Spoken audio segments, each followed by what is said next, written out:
Hello, everyone.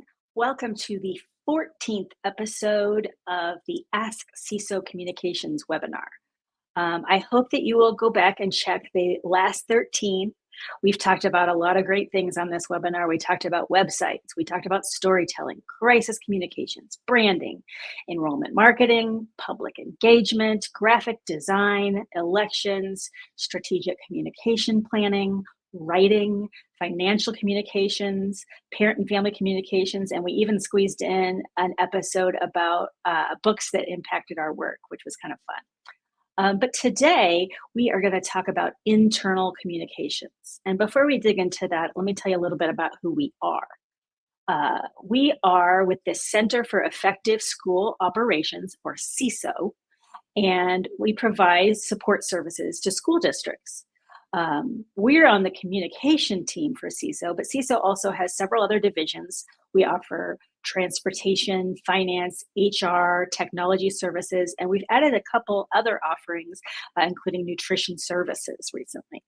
So the format for today's show is a Q&A. So we'll be talking about how we the questions that we generally get from people about this. And to tell you a little bit more about that, I'm going to ask Justin to come on. Good morning. How's it going? Good. You? Doing okay. I thought we were getting fall weather here in Texas, but it's officially 101 again today, so it's still hot. But yeah, we're excited to do another episode here, and like Nicole said, it's a Q&A. We take questions from clients, we throw them up on the screen, we have an open discussion about those. We're going to start with some questions we've collected from folks we've been talking to over the last couple weeks, and then at the end we do have a question from a friend out there that submitted when they heard that this is what we were talking about. It's going to be a great conversation. Obviously, internal communications is always something that is interesting, on everything from what to send, will they read it, how are we going to get it out there, what does it look like? So I'm excited for this conversation to sit back and learn in the background. So why don't we go ahead and introduce who's going to be joining us today? Yes, I'm excited because we have Brett Clark with us today. Brett Clark, APR, is a senior strategic consultant for our team. So he has a full-time job somewhere else, but we get to have the benefit of his wisdom as well. He has more than 28 years of experience in school communications marketing, strategic planning, and community engagement during his time in school districts in Missouri and Illinois. Along with his work at CESO, he's the Director of Communications for Maine Township High School District 207 in suburban Chicago. He's worked for school districts, universities, and educational nonprofits during his career. In addition to his experience in school public relations, he served as a school district human resources director for a while, which will be very pertinent to our conversation today, I think. He served as a National School Public Relations Association, or NSPRA, regional vice president, and he currently serves as a board member on the Illinois chapter of the National School Public Relations Association, as well as a school board member in his local community. Thank you, Brett, for being with us. Of course, it's going to be an exciting day. I'm so happy to talk about this topic that I think is so important. So thanks for having me. Absolutely. We also have Kristin Kelly, who is one of our CESO team communication strategists. Kristin has more than 10 years of experience in public relations and community engagement. She's got a passion for bringing people together through quality, consistent communications while putting students first. Her natural drive is to exceed client expectations with a strong eye for detail and unparalleled project management. Can confirm she's an amazing project manager. She's an active member of the Illinois chapter of NSPRA, and prior to joining CESO, she worked at a high school district in the western suburbs of Chicago. Before shifting to education communications, she worked at an agency in Omaha, Nebraska, serving clients in the arts, education, and public health industries, helping with their brand and communication needs. So thank you, Kristin, for joining us today. Hello, thanks for having me. Happy to be here. Yeah. Awesome. Justin, well, I'll introduce you, Nicole, so you don't have to introduce yourself as always. Nicole Kirby, APR, is a senior strategist for CESO Communications. Before joining CESO in the fall of 2022, she was responsible for communications in a district in Kansas City, Missouri for 23 years. She served as the NSPRA president from 2021 to 2022 school year, and she served as MOSPRA president 20 years ago. She earned the Inspire Gold Medallion, the Inspire Frontrunner Award, the Inspire Learning and Liberty Legacy Leader Award, and the MOSPA Professional of the Year Award, and the MOSPA Distinguished Service Award. Whew, that's a list. Yeah, so I'm going to go backstage, start taking notes, and let y'all have a conversation. And looking forward to listening. Y'all have a good time. Thank you, Justin. Okay, let's dig into this important topic. Let's start with kind of the essence of it. Why is it so important to communicate internally with our employees? Brett, will you kick us off? Of course. I don't think this is by any means something that's going to come as a surprise to folks, but staff really must be informed about what's going on. I use this sort of theory of inside out when we're talking about communications. The idea being that your internal folks really need to know what's happening. And then if they are informed and they do know what's going on in the school district, in their school, they can be your ambassadors. They're folks that can share information with the public. They're very trusted as far as they're closer to the classroom, and anyone that's closer to the classroom is going to be more trusted. I think of it a little bit about your family, right? If you've got a big family like I do, and if you're not informed about what's going on with the family, how would that make you feel, right? You'd feel like you're out of the loop. Maybe you're not important. Maybe you're somebody that they don't care about, right? And I think our staff can feel that way when we don't communicate with them, when we don't let them know what's happening, when we don't involve them in what's going on. So I think when you don't do that, some of those dangers are really around the morale of your staff. I think it leads to misinformation and rumors within your community because, if somebody asks your staff, hey, what's going on with X, Y, or Z in the school district? And they say, well, I don't know. They don't tell me, but here's what I think is going on. That can be a little bit dangerous, right? And so by sharing, I think our staff are informed. It can be one voice, right? We always talk about key messages, key talking points when we're talking with the media. If everybody is sort of talking from those key talking points about what's going on, I think that really leads to trust in the community. I think it leads to higher morale. Another piece of this, I think, that's interesting is this whole idea of the connection with HR. As it was shared, I'm a former HR director as well as communications. And I think outside of the principal's admin assistant, who I think has to be your best friend in communications, the HR office and the HR director and those folks need to be someone that you're really tight with and close with and talking with all the time, because they know what's happening and you can help get that message out to the staff in your school district. I think that it's so important. It's important that we don't have silos between departments and that we collaborate well. But HR is an example of a really key one because that internal audience is so important to overall communication. Yeah, 100%. I mean, HR, backbone of that information, right? If you don't have that strong relationship with the HR office, and I know sometimes that can be a little strained, right? The HR office has information that can't be shared, right?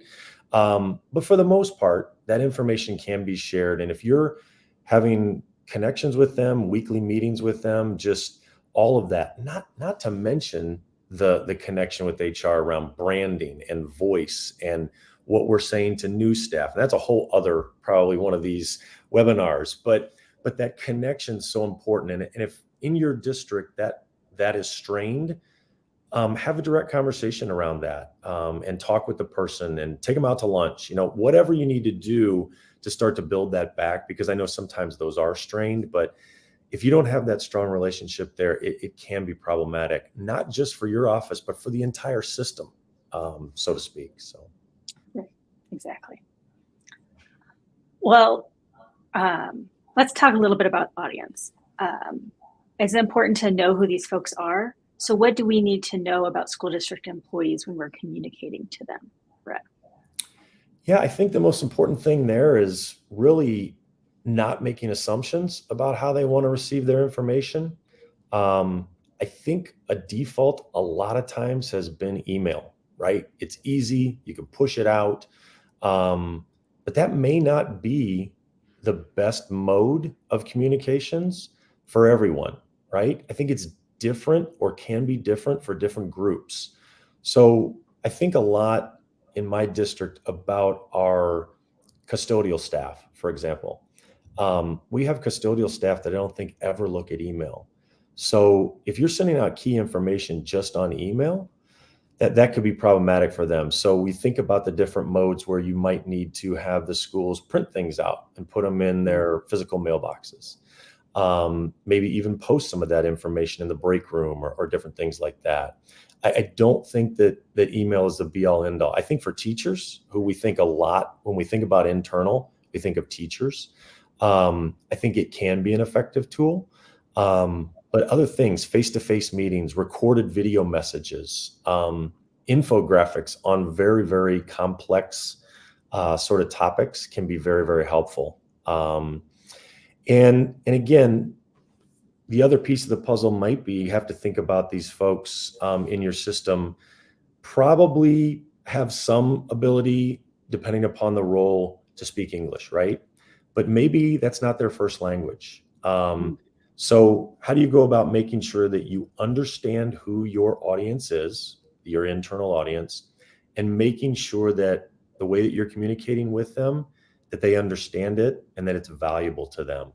A couple of topics that I think are confusing for all staff are finances and staffing, right? I just don't think folks necessarily understand that. School finance is, I've been in this almost 25 years, and there are times when the business manager will say something, I'm like, what is that? And I'm close to it. And they also don't understand how staffing works a lot of times, that, how many FTE for certain areas and things like that. And I think being able to bring that down into examples that everyone can understand, like your finances at home, and how that works. And so, one of the things we talk about is fund balance equals savings account, right? We call it fund balance, but that's just a fancy name for your savings account. People understand savings account. They don't necessarily understand fund balance. So, doing surveys, doing focus groups, just learning from your staff and figuring out ways to go about doing that, I think can be a real key here to reaching folks with those messages and actually having them listen and understand. Right. Exactly. Well, that's a good jumping off point to the ways now we know who these people are. We know it's important that we communicate with them. What is the best way to accomplish that? So what's the best way to communicate with employees? Kristin, will you take a crack at that one? Yeah, definitely. Thank you. So I'm going to dig a little bit into email. Email is inevitable to reach a lot of these people and is kind of the default way, but we can modify it and help it not be so overwhelming to receive so many emails. So everyone gets too many emails daily, whether it's from your school district or retail, anything, too much. So what can we do to simplify that is we have a method we like to call KDS. It is a no, do, share. So instead of this department sending an email one day and this department the next day, it's the idea of collaborating and pulling it all into one email consistently, if it's weekly, if it's biweekly. So a little bit more about KDS. No means what do your staff need to know? It could be district update, Board of Education update, anything that's that week, they need to know this. And it could be something you repeat a few times as needed. What do you want your staff to do? Is the next one, do. That could be, you have an HR compliance training that needs to be done by this date. Make sure you get that done. Here's the link, here's the info. If you have questions, reach out to this person. And share could be upcoming events. Share it with your families, your staff, or your department. Share it with your students. This could also be exciting student or staff accomplishments, something we want to celebrate within the district and the schools. So we love this as a way, as we said, to combine it all in one thing that they know what each little section is about. And so how do you get this content from people and have them not send it themselves? It's just providing a simple process. We do a few ways where we have one Google Doc that people paste their info into each week, and then take that info, put it in a nice newsletter, whatever system you're using, and then that keeps it organized for the communications team as well. So you're not filing through emails like, oh, I got this email from HR, but I can't find it. It's in one doc, and you can quickly get the information out. People like to know when they're going to get this information. So keeping those days consistent, if it's sent on Thursdays, if it's sent on Fridays, last Friday of the month, or whatever it may be that works for your team, for your staff. Again, making sure you do what works for them. Like Friday afternoon, people are pretty checked out. Maybe that's not a good time. Maybe it's Monday morning. Whatever works for your staff. And of course, if there's time sensitive information, this isn't the end all be all. If there's something that needs to get out, that it's appropriate for a standalone message.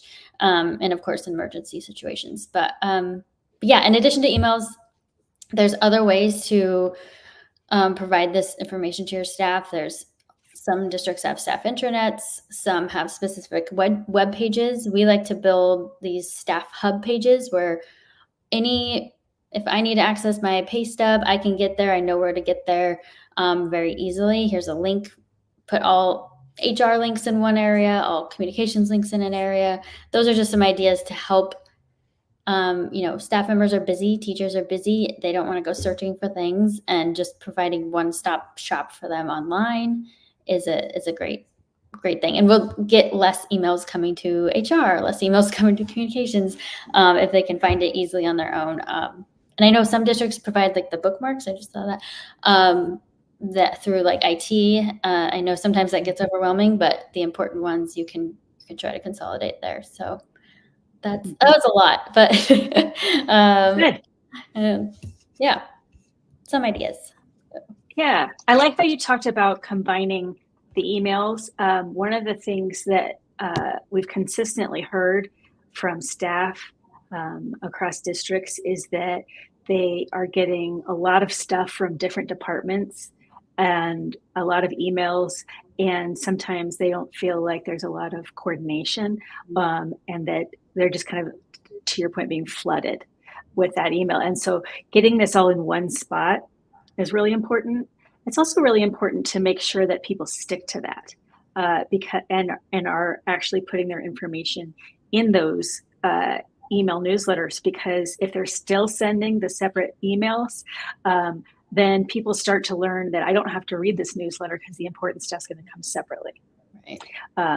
So having an agreement from the senior leaders that this is how we're going to send out communication to employees unless it's an emergency is important for that to be really successful. Nicole, it's interesting you bring that up because, I've been with CESO for a while now, and we just this year implemented this system within our organization. And it's funny because what you just said, folks are sort of like on the administrative team. They're like, well, wait a second. I can't just send out an email. I can't send to all staff. I'm like, well, we have a process now that we do have the piece for emergencies, but you will find that some folks will bristle at this a little bit. They feel like you're sort of taking something away when you're really not. We've heard from our staff. We do a Google Doc. Basically, we send an email. We have some highlights. Hey, here's what's in this edition or what have you. And then they go to a Google Doc. Well, it's a running Google Doc, and so the episode or the email from before is one down. You can find everything right there. And we did an analysis of the number of emails that folks were getting last year. It was absolutely overwhelming. And so now they're getting one every 2 weeks, unless it's an emergency or something we absolutely have to send out. And folks can find things. We're getting less calls, all of that. So I thought I'd share. Yeah, that's great. And Brett, you talked before about surveying people and finding out what they want, what works for them. Doing these kinds of emails, it's nice to have cycles of improvement with this, so that maybe as part of your communication survey with them, you ask, how is this going? Do you like this format? What could we do better? And that way you can always be improving it and making it more effective. You added one more thing to my to-do list is what you just did. You're welcome. Thank you. Well, we talked a little bit about not having silos and having the different departments involved. Communication with employees is not just a communication department responsibility. It's a lot of different departments. And how can departments collaborate, as we talked about before, to communicate internally more effectively? Yeah, I can take that. I think it's interesting. In my career, I've learned that everyone's just so busy, right? Everybody's got their things going within their department and their initiatives and everything that's happening. And whether we like it or not, I think it's incumbent upon the communication department to sort of facilitate that communication with the other departments. They're likely not going to come to you and ask for that. I don't think they see it that way necessarily, at least in my experience, because they're so busy and they've got so much going on. And everybody really thinks that they're a communicator when they may not be. And so I think for us, what we have to do is we have to sort of force that or push that in a nice way. Figuring out a way to meet with the leaders of those different departments or leader, on a regular basis. And it's really sort of just taking the mystery out of that. When you ask them to do that, it's like, I just want to learn what's going on. I might be able to help you, right? That sort of approach of I might be able to help usually goes pretty far. I think the other piece of that, as you start to build that relationship, is that they understand that communications is a function within the school system or within any sort of organization, but we're talking about schools here, and that your department is in charge of sharing information and can help them when they're doing that. Typically, the only time I really get a call from another department is when they've found themselves sideways with something, or they're in sort of a panic because they have messed something up and they need us to sort of save them. But if we can have those proactive sort of meetings with them on a regular basis, I think that goes a long way. And there's other ways you can help. I mean, just meeting with them and finding out what's going on. But typically, folks who are in school communications are excellent editors. I don't know how many times I've seen things go out in school systems where I'm like, oh my gosh, there's mistakes in here. And if they'd had us read it or look at it, we can create infographics and videos. I think we can help shape those messages and also be on brand, as a part of that as well. So we talked about the KDS philosophy earlier. I think that's another way to ensure that departments are talking and working together. I shared that we've just implemented this, and at our weekly meeting with the administrative team at the district, we go over that because I want to make sure, number one, that we haven't missed something, and number two, that within their department, did this leader know what's going out, right? These departments have multiple people in them. If somebody submitted something, does the head of the department know, yeah, we're sharing this? Oh, wait a second, we can't share that quite yet. So again, I think just being able to be helpful. I think, as a side note, I think one of the biggest mistakes that departments make is rolling out a new initiative or a change without talking to communications. If you find out that something like that's going on, I think you need to insert yourself into the conversation. Those can turn bad quickly, and then they cause a lot more challenges. They cause the rumors that we talked about before, and then we get to clean it up. And I'd rather be at the front of the parade and not at the end of the parade with a shovel. So I think we really need to make sure that we're having those communications and talking with those departments on a regular basis. Amen to that, Brett. Oh my goodness, yes.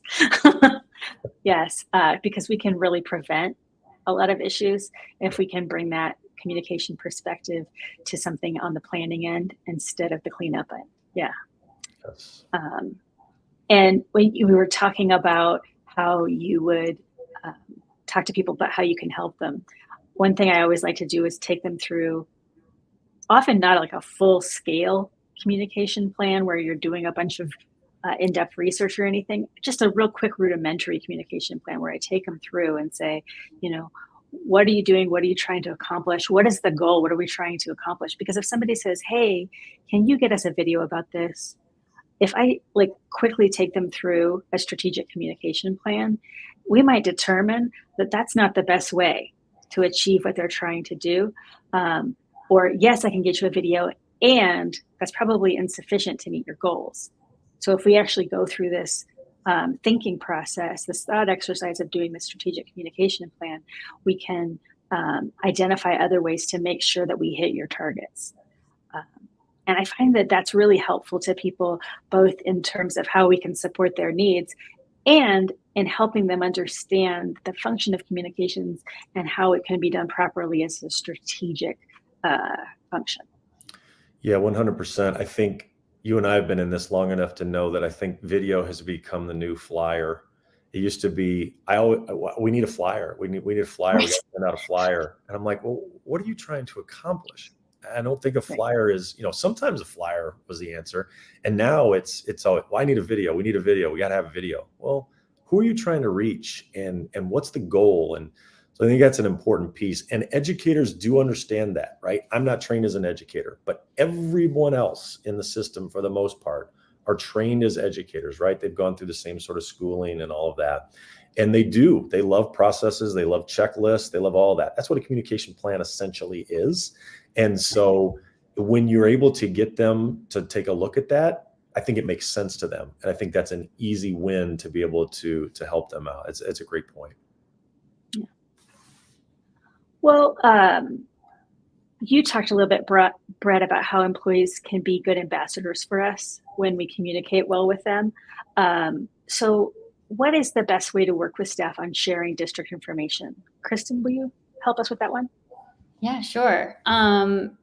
Exactly. As Brett said, so for some of those, if it's for example, a bigger initiative, a change in something you're sharing and breaking news to staff or families or whatever audience it is, here it's important for them to have consistent communication going out and consistent communication being shared amongst different avenues. So you really the goal is to have them hear it not just from the district office, but from other avenues as well. Feeling more connected to it. So it's a good effort on your part in the communications and from the superintendent, even connecting with principals, connecting with department chairs, and whether it's information that's just shared internally or externally, you can provide those ambassadors or those people sharing your stories as well, sharing easy to digest talking points that they can just rattle off if parents have questions calling in, even your front office staff answering phones or meeting with people up front, giving them some quick information that they could provide and say, oh, there's more information here. And also, you could encourage them to share district social media posts or share information on the website that's all factual and is the information you want shared and not just opinions or, yeah, I haven't been included in this, so I don't really know, like Brett talked about before. But so yes, and part of what this is going to dig into the next question a little bit is ensuring that the district is being fully represented by the various groups for these big initiatives, including them in part of the process from the beginning, ensures their buy-in, and ensures that they will support your same vision and then share it with others. So that just kind of digs in a little bit into our next question and some strategies there. So, Brett, I'm glad you brought up the bit about connecting with the various leaders, like the principals and department chairs. I find that a lot of districts want to empower those people, but sometimes they forget that can't be the only way that they let people know, especially because they can't guarantee that the message will come through. It's like a game of telephone. So yes, work with the principals and department chairs, and provide the information directly, because people need to hear it in different ways. So that leader at the building level or the department level knows the information and shares the information so that people have that opportunity to have a conversation about this information. But then also they've heard it directly without the filter. And I think both of those are important. So I'm glad you brought those up. But yeah, you talked a little bit about making sure that we are engaging different groups, because this isn't just about us informing people. It's also about us listening to them. So Brett, will you talk to us a little bit about good ways to engage with our staff? Yeah, I think I talked a little bit before where we sort of were talking about these different modes, and I want to dig in a little bit deeper on that. We talked about email. Email, it has advantages and disadvantages, but really, if you're going to engage folks, and part of this is about, I think, building trust, right? An email is a very, it's a non-personal, people read into particular words. There's no inflection.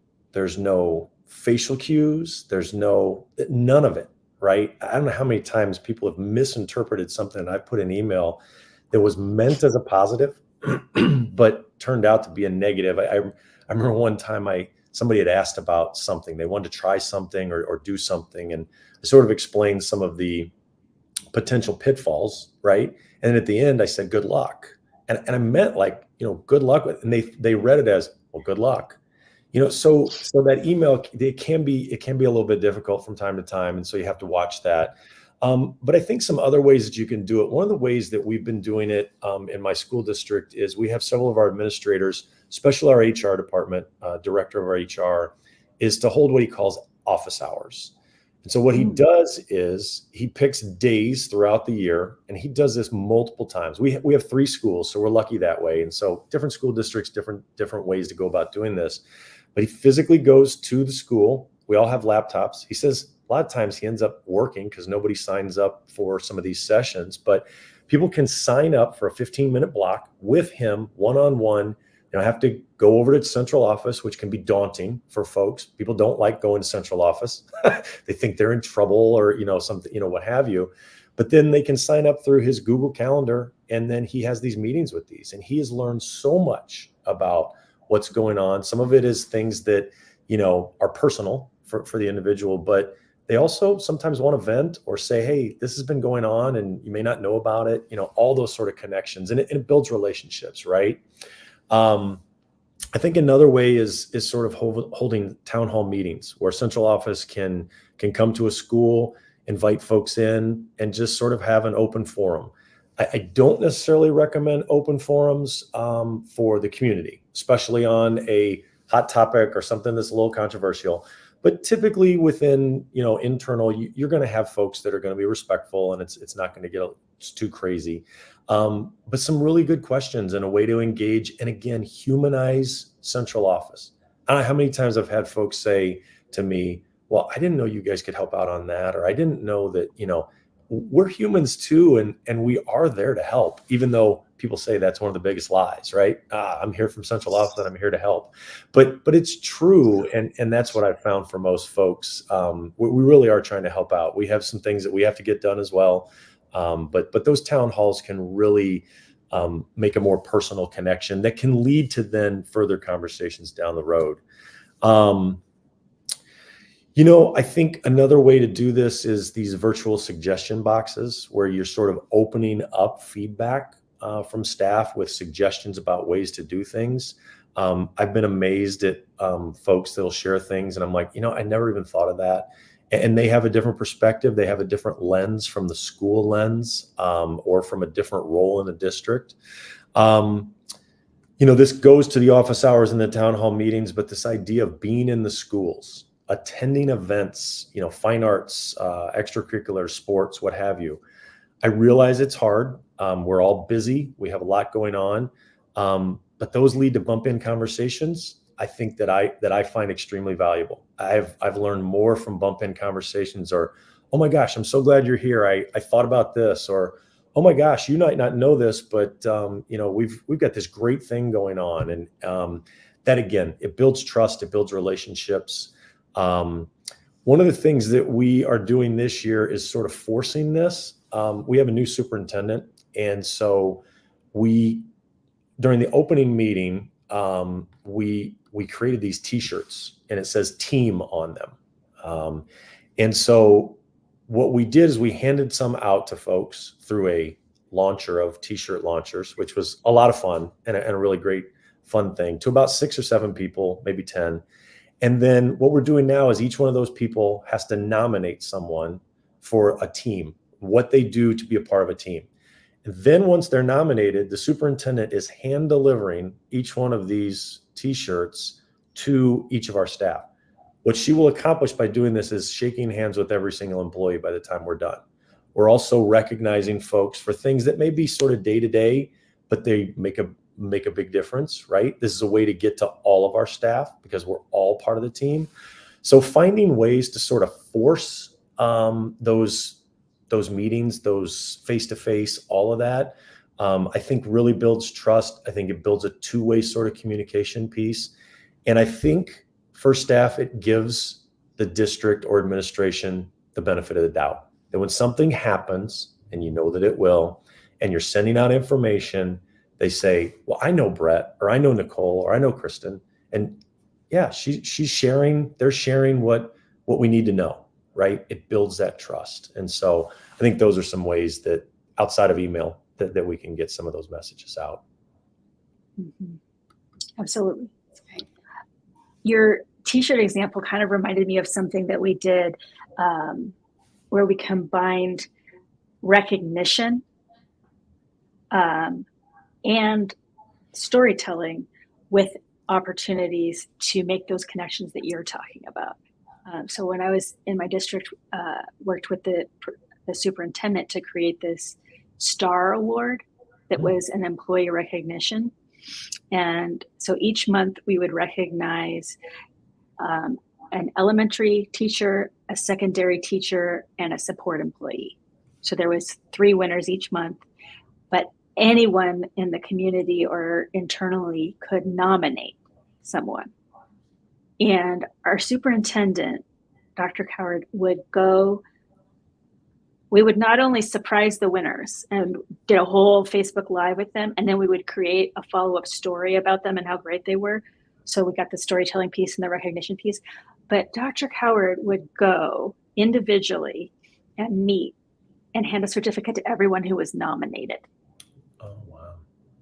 And so she put a lot of her connections with people in those opportunities. So people would feel so seen, even by that recognition of the nomination, even if they weren't one of the 3 winners. And she made so many connections with people and got into the buildings. And so that was a structure that she used to do some of that. So that's just one way. I like the t-shirt way as well. Yeah, no, Nicole, you're right. And I think about myself, right? About 2 or 3 times a year, I'll get a handwritten note from somebody over something, right? Something that I wasn't even really thought was a big deal, and what that means and all of that. So any way you can personalize or really sort of, I think the word you used was seen, for folks to be seen. I think a lot of times there are folks in our systems that, go about their business. They do what they need to do. They're never noticed because they're doing what they need to do, right? It's like the kids, 95% of them are doing what they need to do. And then the 5% that aren't. Staff, very similar, although I think it's a higher percentage with staff. It's like 10 that aren't doing what they're supposed to be doing. But recognizing and seeing them, I think is an important piece. And again, it goes to that trust and humanizing administration and central office. Central office is not, it's not just a place. There's people in that place, and we need to make sure that we're connecting with the folks that are outside the central office. So. That's so true. Well, one of the times that after we put in all of this effort into building those relationships you're talking about, Brett, and to listening to people and keeping them informed, one of the times that's most important that we've done all of that prep work is during a crisis. So let's talk a little bit about what internal communication looks like during a crisis. What's important in that scenario? Brett, will you? Yeah, of course. And I think defining crisis is important, right? A crisis can mean different things to different school systems. You can have a smoldering crisis, and then you can have an immediate crisis. I think I'm mainly going to focus on sort of more of an immediate crisis, but I think some of this goes to all of those sort of examples. I talked about this inside out theory of communication, right? The internal staff need to know about things before the community does, whenever possible. In an emergency or in a crisis situation, that becomes more difficult, but I think it needs to happen. So anything that's being sent out around a crisis, staff should see it first whenever possible, or at the very least, the exact same time that others are. I think that one voice, if we're informing our staff, and this goes back to things I said before, they have the ability to then answer questions or say the district shared this, or this is what I know, rather than the answer of, I don't know anything. And here's what I saw. And they may or may not have seen exactly what is the truth, so to speak. They might have seen one lens of that. So the other thing is, I think we need to arm them with information to answer questions. I think we forget that we're not the only ones being asked questions. Principals, administrative assistants, teachers, everybody in the middle of something like this, they're going to be asked questions, and you don't want them to have to fill in the gaps. Give them what you can. Sharing as soon as you possibly can, even if you don't know all the information. You push out what you do know, and then if there's misinformation being shared, then you share that, you correct that information. Typically in a crisis, there's a lot of misinformation. And sometimes that comes from the district, right? If you were told one thing and then, oh, wait a second, we had that wrong, go ahead and say that. Correct the information, say what we said before was incorrect. Here's the correct information. But staff should be your main focus. If it's a smoldering crisis, you do have a little bit more time, and staff do definitely need to be informed first. If you're dealing with some sort of crisis immediate, it's at the same time, I think. But you have to keep sharing with staff all along. Parents are an important component of this as well. I think between parents and staff, those are your two main sources that you need to get to. Media can help, but I'm most worried about making sure that our parents are aware and our staff are aware of what's going on. And the other piece of this puzzle is sometimes you have staff that think they're communications professionals and think that they're the voice of the school or the district, and they're not. And so before the crisis or before that happens, I think it's important that we continue to share with them and give them some guidelines about what they should and should not be sharing with others. In a crisis, it becomes more difficult, but to let them know we will be communicating, we will be the voice. If you do get a question that you don't know the answer to, you can refer that to us. We're going to keep you informed as best we can. I think those are all important messages as you're sort of preparing for something, because it's going to happen. And to make sure that again, goes back to trust. If they trust you, they know that's going to happen. And so, yeah, I think those are the main things. That inside out piece has served me well in my career, making sure internal staff know first whenever possible, so that they're informed and that they can share key messages when they're asked. Yeah, somebody at NSPR once said, and I don't remember who it was, you better start in-house or you're going to end up in the outhouse. Yeah, 100%. Yeah. Oh my goodness. Well, we do have a question from a friend. So Dr. Christopher Villarreal, who's the Director of Communications for the Papillion La Vista Community Schools in Nebraska, said, wishes Kristin shared that this is someplace that she interned when she was in college before Christopher was there. But he asked us what strategies show proven success in actually getting people to read internal communication. So now we're sending it, but we don't want them to ignore it in that flood of information that we talked about earlier. Brett, will you start with that one? Yeah, I think it goes back to something we said before, which is surveys and focus groups, and find out why they're not reading it, right? What is the barrier? Is it a language barrier? Is it a time barrier? Is it the mode of communication that's the barrier? Are we just putting out text? And are there infographics that need to be in there? Are some things, do we need some short videos? Is there a different approach as far as, getting someone else involved in that messaging, right? I think it's really finding out from them and meeting them where they're at as to try and figure out why they're not reading it. Because I could be wrong, but I think most of our employees want to be well informed. They want to know what's going on. They want to feel like they're a part of the loop. And so if they're not reading it, I would sort of look in the mirror as to what is it that we can maybe do better, or what can we learn from them in order to get them what they need in the format that they need it. That's a good point. Because I find that they often are going to prioritize content. So if you look at your email newsletter and you're using one of these platforms that will show you the click-through rates and what people are actually responding to and caring about, often the things that resonate most are the things that affect them personally.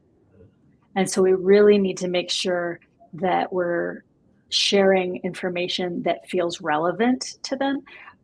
They're coming to it with a lens of what's in this for me, or what do I need to know about this, or how does this impact my life? And so recognizing that as we're preparing information, sometimes maybe there is no connection, or there is one and we need to do a better job of making it clear how it impacts them. So yeah, the thing that I just thought as you were talking that we have some trusted folks within each of our schools and its central office that we will pass communications by before we send it out. Folks that will give us the perspective of boots on the ground, that sometimes we think it makes sense, and then they read it and they're like, what are you trying to say? Like, oh, okay. And to simplify things, again, there's a lot, I think Kristin said this, there's a lot coming at people, right? All the media, all the emails, all of that. And, have some trusted folks that are going to give you direct feedback.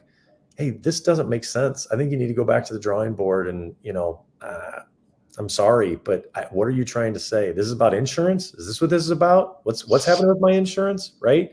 And so, yeah, that what's in it for me, and making sure that we're meeting them where they're at. Exactly.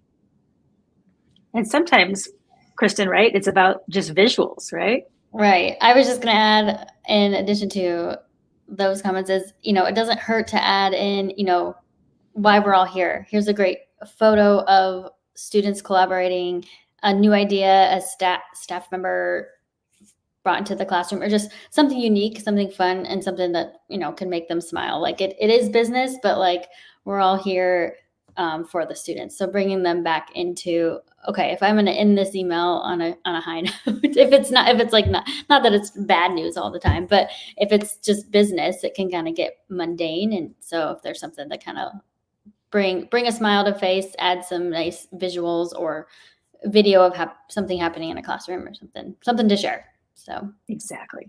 Well, and that made me think of something that we used to do in my district, in our employee newsletter. And it was like, I always said, this is like the milk in the back of the grocery store. They always put in the layout of a grocery store, the milk at the very back. So you have to walk through the other departments to get to it. You have to walk through produce and you have to walk through the other stuff to get to the milk, because they know you're going to go there and they want you to see the other stuff that you might need as well. And so at the bottom of the email, I would put the stuff that people liked the most, that was the most fun, that almost everybody wanted to click on. So they had to scroll through the other stuff to get to it. And so we always had a section at the bottom that was congrats and condolences. So congratulations to Brett Clark, whose son just graduated from this university. Condolences to Nicole Kirby, whose mother passed away in August, that kind of thing. And so people got to know what was going on in each other's lives, and they cared about that. And then I had a member of my team once add another section to that. So we had the congrats and condolences, and after that he added Park Hill Pets. So we had the cats, dogs, and other friends that were added to someone's family or that they had lost. So and people really cared about that, and we got a really high engagement on those things, and we purposely put it at the bottom of the message. So, Perfect. well, I appreciate both of your time, and you shared a lot of really good wisdom that I think is going to help people. I think that if people have to understand one thing first for school communications, it's probably this. This is the thing that they should start with understanding and getting right. So I think I really appreciate you sharing such good information about this. I think it'll help people. But I actually have a little bit of an announcement for the people who are our regular viewers of the Ask CESO Communications webinar. This is actually going to be our last regular episode. We have looked at the data. We're practicing what we preach, and we're looking at the data. And we have found that we're not getting super high engagement on this. We've got some good, I feel like we've covered a lot of some of the essential areas, but we are going to continue to provide tip sheets and things. So sign up for our newsletter. Email me at nicole.kirby@theceso.com, and I'd be happy to add you to that newsletter. And if you want to learn more about CESO and all the services we offer to school districts, including communications, go to theceso.com. It's THECESO.com. And we'd love to help you support the communications in your district. So contact our Vice President, Bob Noyd, or any of us on the team. And we'd love to help you out. Bob's email is also on the screen. So reach out to us. We'll get you added to the newsletter. We'll help you with your communications. We'll help you with anything else that's going on in your district. Thanks again to Brett and Kristin, and we'll see you later.